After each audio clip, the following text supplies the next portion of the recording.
네, 그러면 이 부분을 정재윤 기자와 스튜디오에서 좀 더 짚어보겠습니다. 정 기자, 먼저 북한의 강해진 도발 위협부터 좀 보도록 하죠. 가장 눈에 띄는 건 김정은 위원장이 핵탄두 보유량을 기하급수적으로 늘린다 이렇게 말을 했어요. 그러면 현재는 어느 정도 가지고 있는 것으로 추정이 됩니까? 일단 기관마다 추정치가 조금씩 다릅니다. 일단 예. 올해 기준으로 좀 가지고 와봤는데요. 지난해 기준입니다. 최소 20기에서 최대 40기까지라는 추정치가 가장 많습니다. 현재 가지고 있는 게. 그렇습니다. 예. 전 세계 기준으로 봤을 때는요. 이스라엘 다음으로 세계 9위가 북한으로 추정되고 있습니다. 그러면 지금도 핵탄두를 계속 생산하고 있는 것으로 추정이 되는 건가요? 그렇게 추정되고 있습니다. 예. 네, 따라서 이게 지금 나오고 있는 것은 지난해 기준이지만 예. 올해는 더 늘어났을 가능성이 있는 겁니다. 지금 김 위원장이 기하급수적으로라고 했는데 그러면 얼마까지 늘리겠다는 걸로 추정할 수 있습니까? 예를 들어 100기 이렇게 되나요? 이것은 사실 추정의 영역이기 때문에 지금 제가 단정적으로 말씀드릴 수는 없지만 예. 앞서 말씀드린 추정치는 일단 대부분 대륙간 탄도미사일 그러니까 ICBM에 탑재할 수 있는 전략핵을 뜻합니다.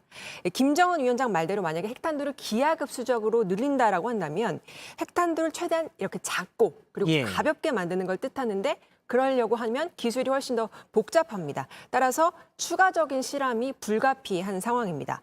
그렇기 때문에 이르면 올해 상반기 안에 7차 핵실험할 가능성이 크다라는 게 많은 전문가들의 분석이고요. 그리고 예. 한미 당국도 7차 핵실험 준비는 이미 끝났고 정치적 결단만 남은 상태다 이렇게 이야기하고 있습니다. 작고 가볍게 이른바 소형화, 전술핵을 얘기하는 걸로 보이는데요. 네. 전술핵은 한반도처럼 좁은 곳에서 유용하다 이런 분석들이 많이 있었잖아요. 그러면 이 김정은 위원장이 말한 기하급수적으로 늘리는 핵은 남한을 대상으로 한 것으로 분석이 됩니까? 그렇습니다.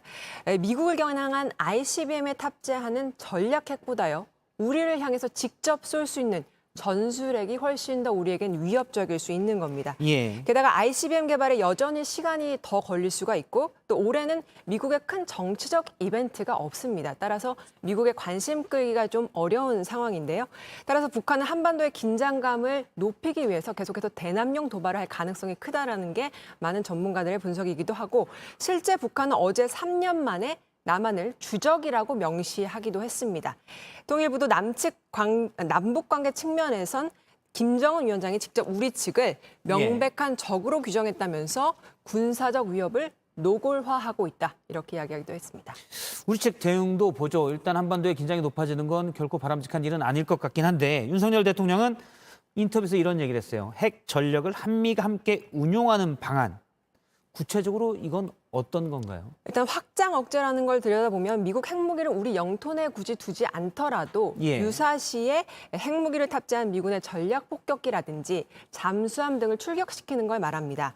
여기에 우리나라가 처음부터 참여해서 같이 기획도 하고 연습도 하고 뭐 이런 방안을 지금 현재 한미 당국이 논의하고 있다고 밝힌 건데요. 확장 억제보다 한 발 더 나아간 전략인 건 분명합니다. 문제는 이 키는 미국이 쥐고 있다는 겁니다.